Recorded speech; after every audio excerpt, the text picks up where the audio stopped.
Oke, Assalamualaikum warahmatullahi wabarakatuh. Kita berjumpa lagi pada mata kuliah Sosiologi Komunikasi di minggu ke-6.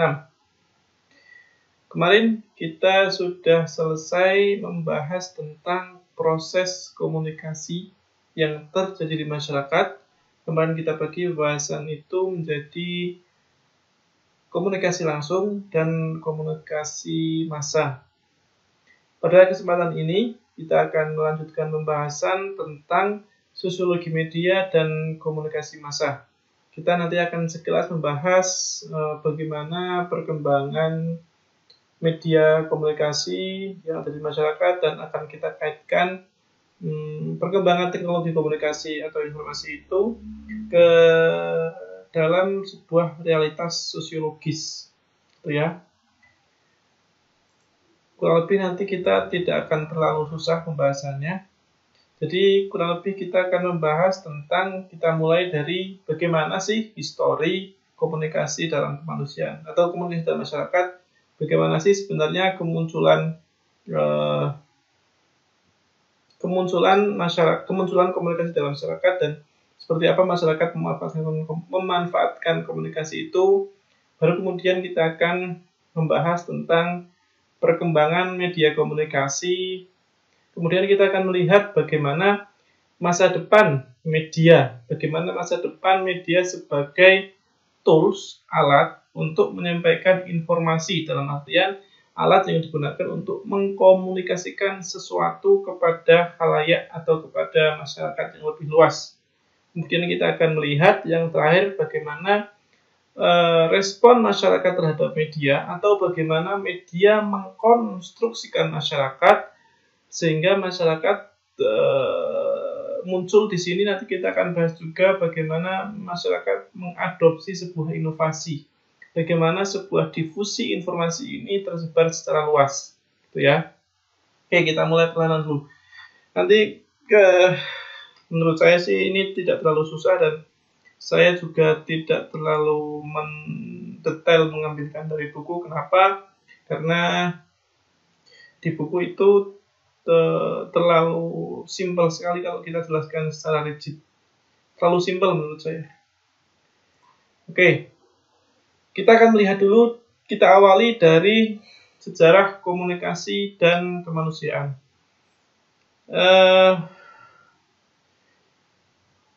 Secara histori, dalam penelitiannya, para ahli mengatakan bahwa titik penentu utama bagaimana masyarakat mengenal komunikasi, itu titik penentu utama secara komunikasi dilihat dari sejak kapan ditemukan bahasa. Kemudian sejak kapan perkembangan seni tulisan, maksudnya tulisan itu dikenal sejak kapan, dan kemampuan reproduksi kata tertulis. Jadi ada semacam komunikasi yang ingin disampaikan kepada orang yang lebih banyak, disampaikan kepada kelompok yang lebih luas dengan cara mereproduksi kata-kata lewat tulisan.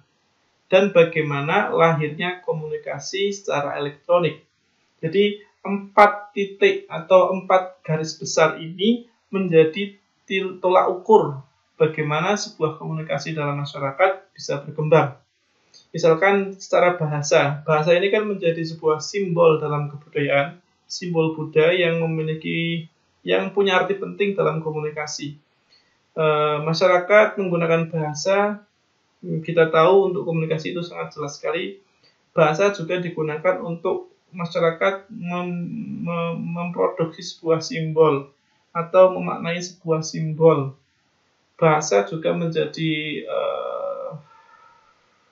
pemicu konflik atau bahkan bahasa itu bisa menjadi alat untuk menciptakan sebuah integrasi sosial. Titik yang kedua tentang perkembangan tulisan. Jadi nanti kita akan bahas bagaimana ternyata teks itu menjadi sangat penting dalam sejarah komunikasi, bahwa teks itu ternyata dimanfaatkan manusia sebelum manusia mengenal bahasa, gitu. Kemudian bagaimana masyarakat itu juga mereproduksi kata-kata yang tertulis tadi untuk melakukan komunikasi massa. Dan yang terakhir adalah bagaimana ruang elektronik itu tercipta sehingga terjadilah perubahan yang sangat masif terhadap cara orang berkomunikasi.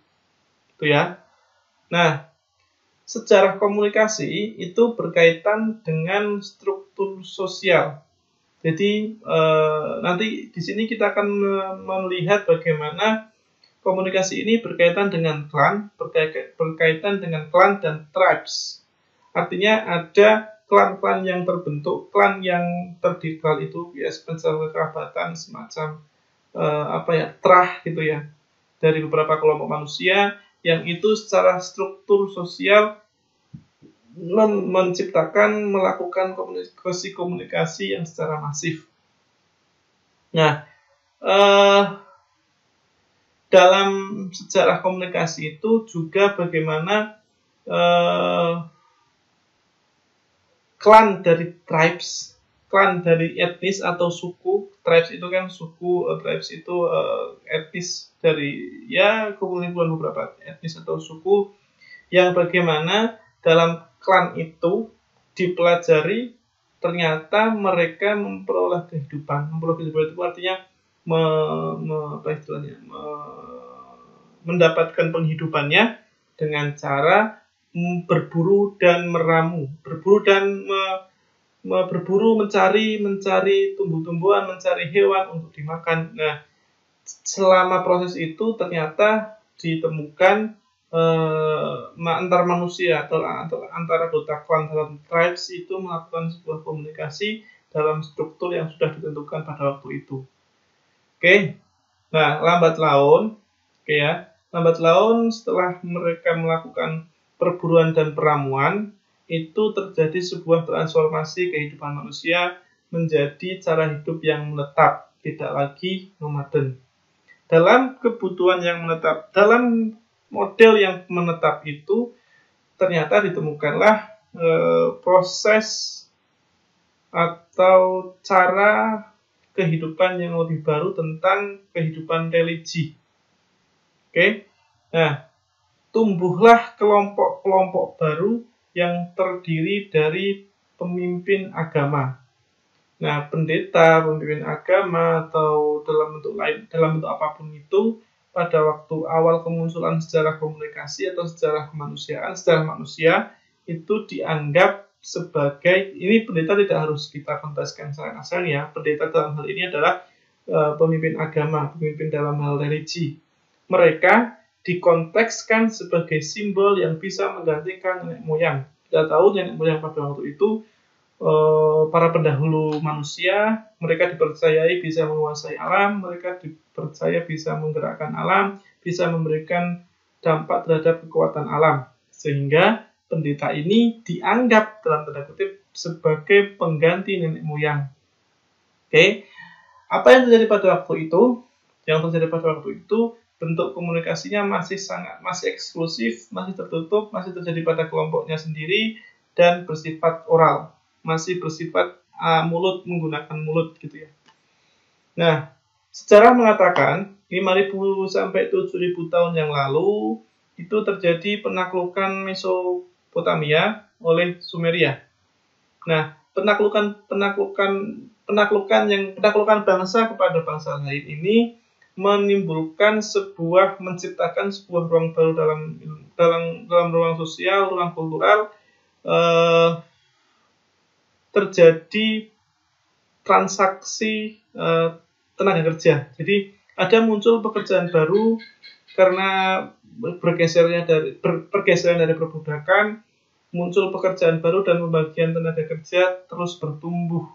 Ya, semakin berkembangnya zaman, semakin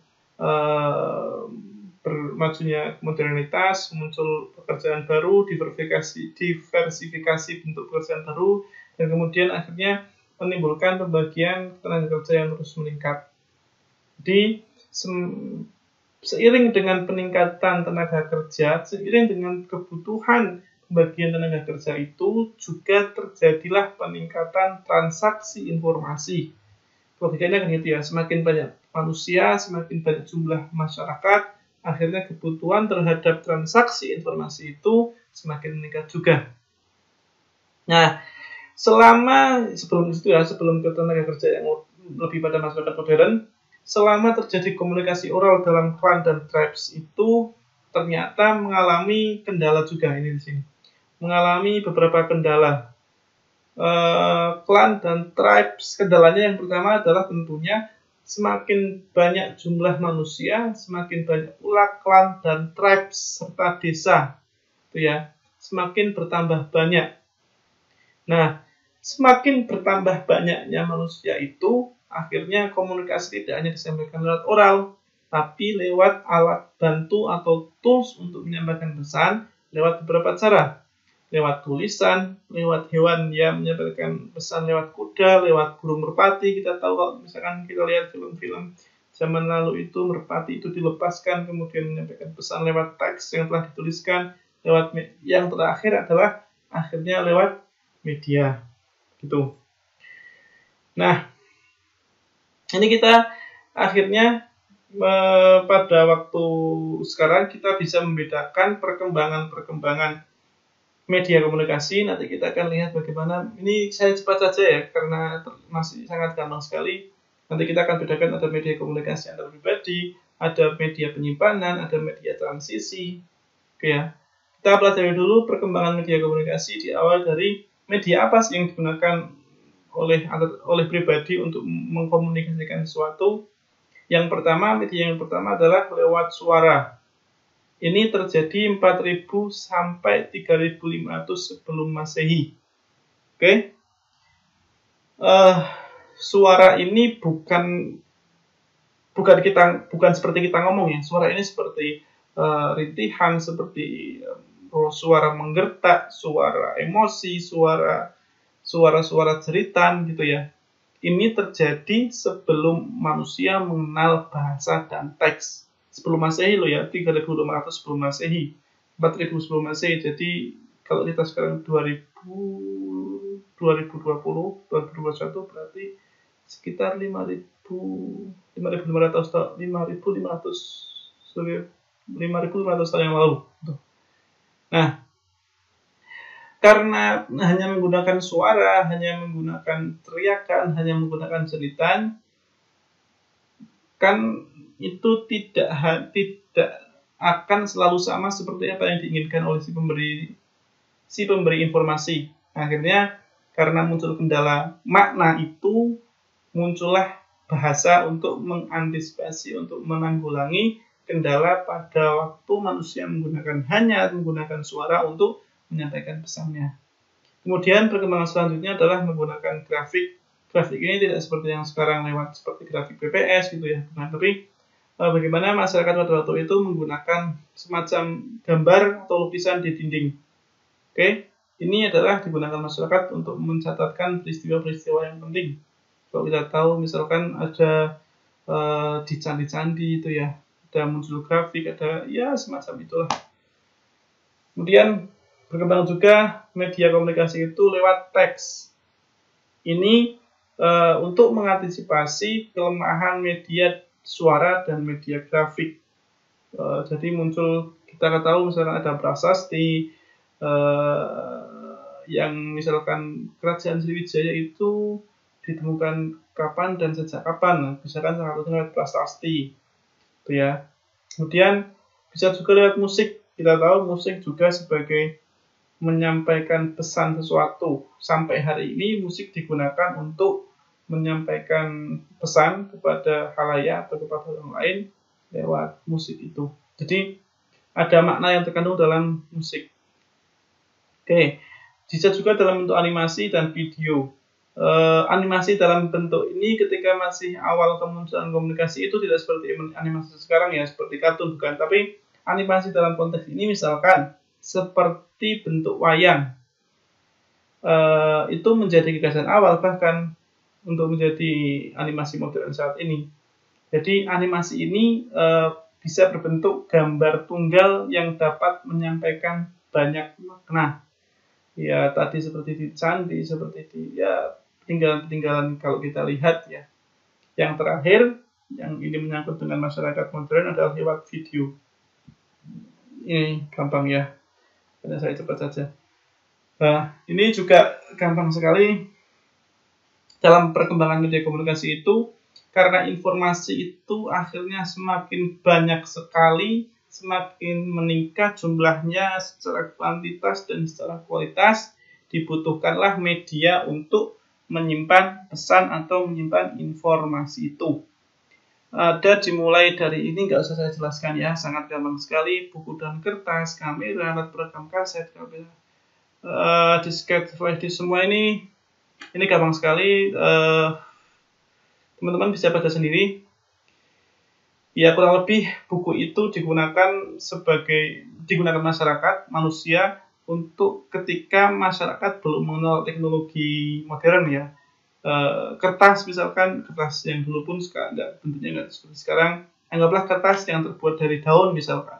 Orang-orang menyimpan informasi atau pesan itu lewat dedaunan, lewat kertas-kertas yang masih kuno gitu ya. Gitu, untuk menyimpan pesan-pesan tertentu.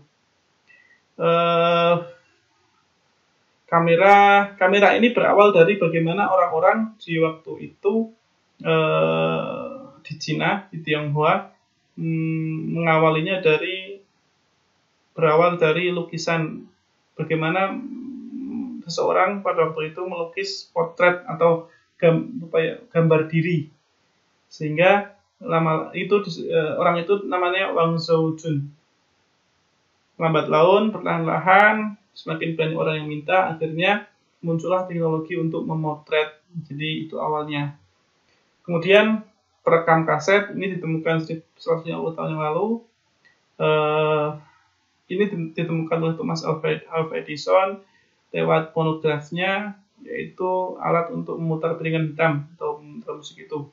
Yaitu gampang semua ya, kamera yang film traktor, pita film, pita perekam video, ini gampang sekali, disk optikal, disket dan hard disk, terakhir adalah flash disk. Sekarang bahkan ada MMC, ada banyak sekali yang itu pada intinya adalah semua itu dalam konteks komunikasi atau dalam konteks sosiologi komunikasi itu menjadi alat untuk menyimpan, mengumpulkan, merekam informasi dan pesan yang akan disampaikan kepada orang lain atau masyarakat atau kelompok lain. Kemudian kita lihat juga dalam perkembangan media komunikasi itu ada transisi. Media apa yang digunakan dalam transisi dalam arti ini tidak hanya sekedar menyampaikan pesan, tapi transisi ini bagaimana pesan itu diproduksi dan bagaimana pesan itu disampaikan kepada masyarakat yang lebih luas. Ada tiga konsep dalam transmisi ini. Yang pertama, konsep komunikasi. Ini lahir setelah manusia mengenal logos, lahir setelah manusia mengenal ilmu pengetahuan. Jadi setelah muncul positivistik, kalau kita belajar Aguskom, dari masyarakat yang teologi, metafisik, positivistik, ini kan sebagai penolakan masyarakat yang positivistik ini adalah masyarakat yang dengan cara pikir menolak mistifikasi, menolak hal-hal yang berbau mistik. Nah, komunikasi ini pada waktu itu media transmisi yang digunakan bisa menggunakan telegraf, telepon, SMS, email, telepon, sampai sekarang misalkan video call, webinar, dan seterusnya. Gitu. Konsep transmisi yang berikutnya adalah penyiaran, broadcast. Jadi bisa dari satu ke banyak orang. Ya, penyiaran, podcast, menyiarkan sesuatu, menyiarkan artinya konteksnya adalah masyarakat yang lebih luas, kelompok yang lebih besar, yang lebih banyak. Ini diawali dari papan pengumuman atau bahkan sebelumnya adalah teriakan, maksudnya suara yang lantang agar banyak orang yang tahu. Kemudian surat kabar dan seterusnya gampang lah ya. Ini sekali lagi saya percepat. Kemudian lewat jaringan, lewat lewat jaringan internet misalkan. Ini kalau tadi komunikasi itu konsep awalnya, kalau penyiaran ini dari satu orang ke banyak orang, jaringan ini dari banyak orang ke banyak orang. Artinya tidak terbatas lagi siapa yang menyampaikan dan siapa yang mendapatkan pesan itu. Oke, bisa berbentuk internet, bisa video on demand, Video on demand ini seperti misalkan videonya itu jumlahnya atau durasinya 30 menit, permintaan kita hanya 3 menit misalkan, itu disebut sebagai video on demand radio. Ini saya cepat-cepat lagi ya, ini teman-teman saya yakin udah banyak yang tahu. Sorry. Nah, ini adalah tentang bagaimana perkembangan komputerisasi. Ini teman-teman juga kayaknya sudah paham. Jadi diawali dari era komputer ini, komputer itu muncul sejak tahun 60-an.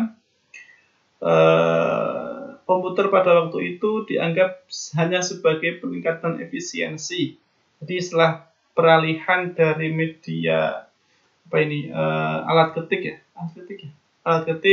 kemudian mesin tik, kemudian beralih lebih canggih lagi menjadi komputer Pentium 1 pada awal kemunculannya, yang masih sangat besar. Kalau kita lihat sejarahnya itu CPU-nya masih sangat besar. Ini untuk meningkatkan efisiensi tenaga, meningkatkan efisiensi penyimpanan, misalkan cara model dan lain-lain. Kemudian itu era komputerisasi muncul, kemudian di era 70-an atau era selanjutnya itu tentang teknologi informasi. Komputer dianggap tidak hanya meningkatkan efisiensi, tapi juga untuk mendukung profesi kerja yang lebih efektif. Jadi muncul juga bentuk-bentuk pekerjaan yang lebih baru, sehingga hadirnya komputer ini mendukung profesi kerja tersebut. Kemudian di era globalisasi tahun 80-an, komputer itu menjadi media informasi. Kita tahu ya, komputer ini menjadi sebuah tabung, kotaan lah ya, kotak yang bisa merubah segalanya, bisa menciptakan sebuah ruang yang baru.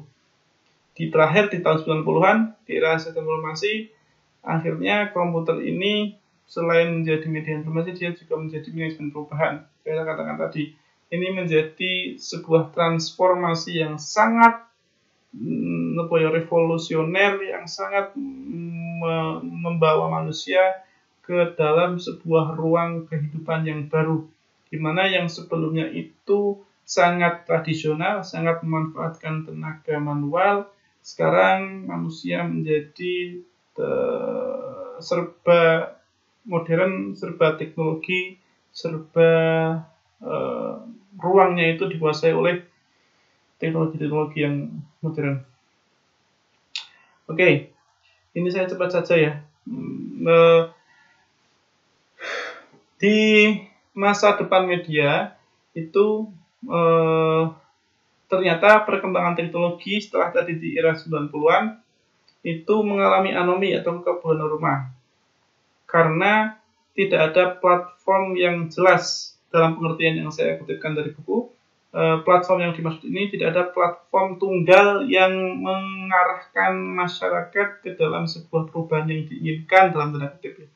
Artinya ketidakjelasan atau jumlah platform internet yang sangat banyak ini menjadikan masyarakat tersegmentasi ke dalam banyak ruang, sehingga yang terjadi adalah perubahan yang terjadi di masyarakat itu tidak bisa dikendalikan oleh kekuasaan apapun. Oke, nah itu terjadi, itu akhirnya menyebabkan kompetisi, persaingan antara produsen teknologi informasi, sehingga kadang-kadang bahkan mereka memproduksi platform itu, kemudian menjadikan dalam produksinya itu menjadikan masyarakat sebagai bahan uji coba. Nah, ini yang justru akhirnya menyebabkan beban kepada masyarakat atau kepada ahli ilmu sosial atau kajian ilmu sosial untuk mengkajinya, karena melemparkan beban sosial itu kepada ahli ilmu sosial. Oke? Artinya gini, ketika ada perubahan, ketika ada muncul platform baru, misalkan TikTok itu kan merubah psikologis masyarakat juga akhirnya. psikologis yang ya TikTok itu, misalkan TikTok, Instagram, sosial media yang lain itu kan manusia dipaksa atau akhirnya merubah ruangnya serba digital, serba di depan kamera. Itu merubah psikologis manusia. Nah, psikologis yang berubah ini bukan merupakan tanggung jawab produser atau produsen platform sebuah teknologi informasi. Ini menjadi bahan kajian ahli ilmu sosial, ahli psikologi, ahli psikiatri untuk bagaimana sih sebenarnya perubahan masyarakat yang terjadi ketika sebuah platform itu muncul. Nah, artinya akhirnya beban itu dilemparkan kepada orang lain yang bukan produsen teknologi atau platform. Nah, persoalan media masa depan itu menyangkut realitas maya, aroma, rasa, dan sentuhan. Kalau realitas maya sih sudah bisa diselesaikan lewat real time, live real time. Artinya pada waktu itu juga kita bisa menonton langsung tayangan yang sedang kita tonton di jam dan waktu yang sama. Nah, tapi ada persoalan tentang aroma, rasa, dan sentuhan. Misalkan kalau kita lagi menonton tayangan tentang tentang parfum, bisakah kita mencium aroma parfum yang ditayangkan itu? Bisakah kita merasakan masakan atau kuliner yang sedang kita tonton dari tayangan? Kan itu belum bisa disampaikan. Itu belum bisa dirasakan dan belum bisa dinikmati oleh penonton, gitu ya. Itu yang nanti akan menjadi tantangan media masa depan. Apakah bisa platform tertentu itu bisa menyampaikan rasanya langsung kepada penonton lewat tayangan? Itu saya percepat biar nggak terlalu lama. Ini terkait, saya percepat juga, ini terkait bagaimana masyarakat itu menghadapi media. Setelah tahu tadi tantangannya, kita akan tahu, oh ternyata masyarakat itu demikian dalam menghadapi media. Diawali dari perubahan sosial yang masa depan, perubahan sosial di masa yang akan datang, itu salah satu masalah yang dihadapi adalah masalah ketenaga kerjaan. Oke, bagaimana kalau kita lihat sekarang ruang untuk tenaga kerja itu justru semakin berkurang karena kehadiran teknologi. Benar ya? Jadi ya sebenarnya ini masalah produktivitas, masalah pengambilan ruang kuasa sih sebenarnya kalau kita bisa kaji lebih dalam tentang kapitalisme, sehingga perlu pengembangan teknologi yang dalam hal ini tentunya teknologi yang bisa dimanfaatkan juga oleh manusia untuk membantu pekerjaannya, tidak mengambil ruang tenaga kerja yang sebelumnya dikerjakan oleh manusia. Oke, dalam hal ini tentunya media akan menjadi batas di mana perubahan sosial itu terjadi. Yang dalam ini kita artikan perubahan sosial itu merupakan perubahan yang tidak bisa berulang dari sistem sosial. Artinya perubahan itu adalah sesuatu yang tetap dan selalu terjadi. Tidak ada yang katanya sih tidak ada yang kekal kecuali perubahan itu sendiri gitu ya. Nah, perubahan ini menyangkut difusi inovasi, menyangkut berkaitan tentang penyebaran informasi. Jadi setiap ada perubahan pasti ada inovasi sekecil apapun dan sebesar apapun, gitu ya rumusnya ya. Sehingga kita pahami unsur dalam difusi inovasi ini berkaitan tentang inovasi, berkaitan tentang saluran komunikasi, dan berkaitan tentang waktu dan sistem sosial. Oke, inovasi, jadi inovasi kan tadi salah satu indikator dalam terjadinya perubahan sosial. Inovasi juga akan selalu berkaitan dengan teknologi komunikasi. Yang teknologi pada pembahasan ini tidak harus dengan teknologi modern ya, tapi bagaimana teknologi itu diartikan sebagai alat bantu manusia, masyarakat untuk menciptakan sebuah inovasi.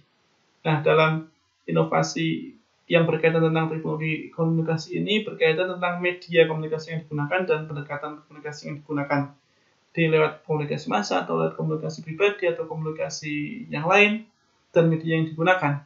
Misal, pada waktu itu flu burung telah menyerang masyarakat global misalkan, sehingga menyebabkan produsen ayam goreng cepat saji ditinggalkan oleh masyarakat. Nah, bagaimana cara mengembalikan kepercayaan masyarakat terhadap ayam goreng cepat saji itu? Akhirnya produsen KFC misalkan mengembalikan kepercayaan masyarakat itu lewat media, lewat komunikasi media, lewat komunikasi massa. Misalkan dipilihlah TV, misalkan kalau dulu sebelum ada YouTube misalkan ya. Lalu muncullah orang-orang tokoh-tokoh figur-figur publik ditampilkan, mereka makan ayam goreng yang aman, akhirnya lambat laun kembalilah kepercayaan masyarakat terhadap ayam goreng cepat saji itu ya. Tuh. Sistem sosial. Jadi ini akan difusi inovasi ini berkaitan dengan perubahan sosial, yaitu tentang sistem sosial. Yang sistem sosial kalau dalam kita kaji secara sosiologis itu salah satu teori utama yang digunakan dalam sosiologi berkaitan tentang fungsionalis strukturalis, di mana masyarakat akan selalu mencari dan mencapai situasi yang equilibrium, yang seimbang, yang tertata, yang teratur. Dalam hal ini dijelaskan oleh Albert Parsons. Ada Agile namanya yang sangat terkenal, kita tahu. Itu adaptation, artinya bagaimana sistem itu menyesuaikan diri untuk mencapai sebuah kondisi yang teratur. Goal attainment adalah sistem itu akan pasti punya tujuan, pasti punya tujuan yang ingin dicapai atau keinginan yang ingin dicapai, sehingga masyarakat itu selalu mencapai situasi yang teratur. Integration atau integrasi ini adalah bagaimana antara subsistem semua yang ada di masyarakat itu saling terhubung dan saling terintegrasi.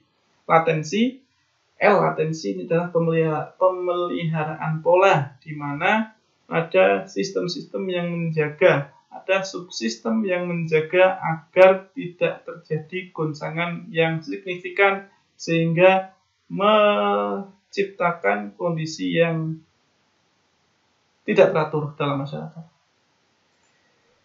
Nah, terakhir, info yang didapatkan individu. Jadi gini, dalam masyarakat itu ada informasi yang didapatkan oleh individu dari lingkungan yang lebih luas, ini menghasilkan energi untuk perubahan yang lebih besar juga. Jadi lingkungan atau ruang sosial, jadi kalau sistem agil dalam sistem sosial, itu kan ada individu sebagai anggota masyarakat. Individu yang mendapatkan informasinya itu adalah berasal dari lingkungan ruang sosial yang cakupannya lebih luas. Misal tentang virus COVID misalkan. Nah, saya sebagai penerima informasi itu, sebagai individu yang COVID itu ternyata merupakan wabah pandemi internasional, bahkan bukan nasional.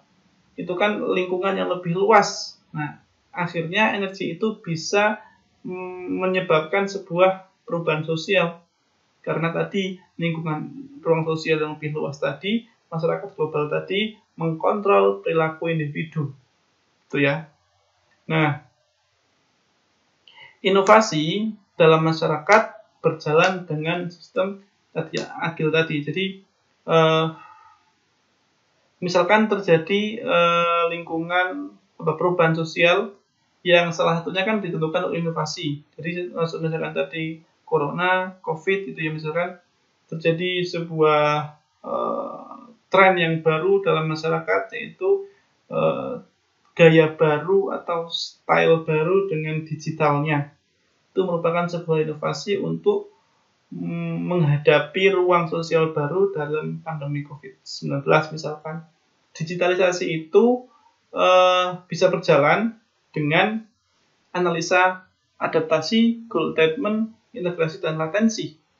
Oleh Talkepasen ini panjang lah saya ceritakan. Intinya yang jelas akan selalu sistem itu bergerak kepada wilayah keteraturan sosial dengan segala cara, misalkan dengan adaptasi. Masyarakat sistem sosial masyarakat akhirnya beradaptasi untuk selalu di rumah. Gitu ya. Goal attainment, mencapai tujuan. Pencapaian tujuannya adalah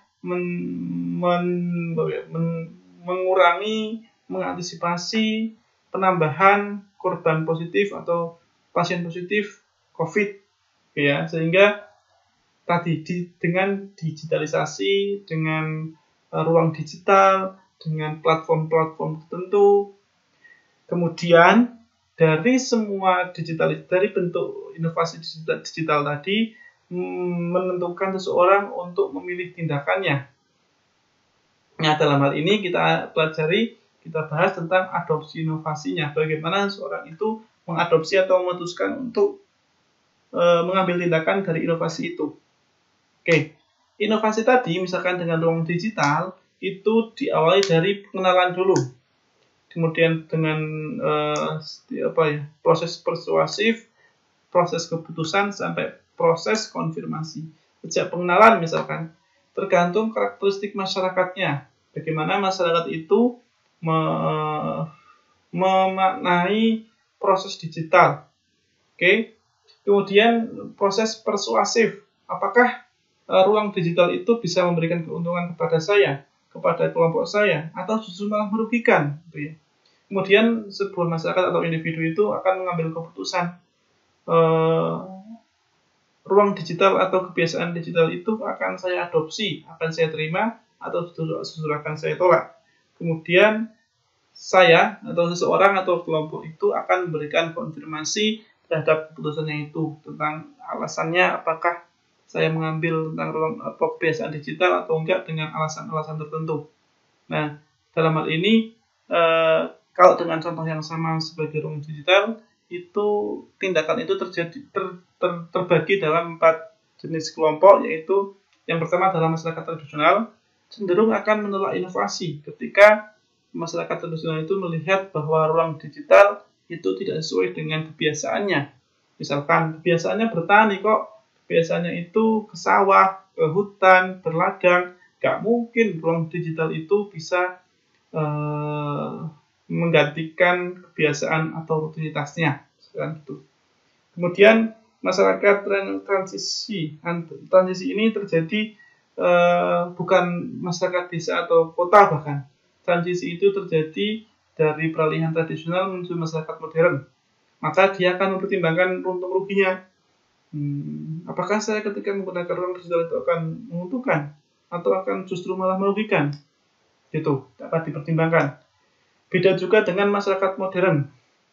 Dia akan lebih rasional melihat sesuatu. Jadi ketika ada muncul ruang digital, dia akan merasionalkan kebiasaannya dengan ruang digital yang menjadi ruang baru itu. Apakah ruang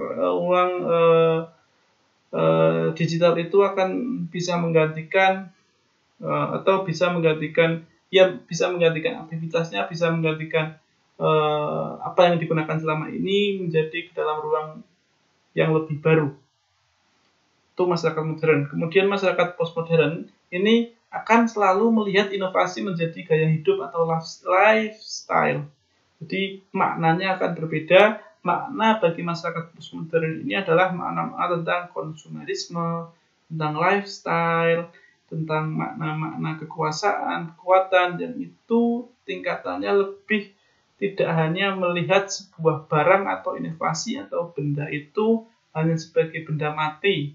Artinya benda mati itu dalam masyarakat postmodern bisa menjadi sebuah simbol untuk menentukan kelas misalkan, untuk menunjukkan eksistensi diri misalkan, untuk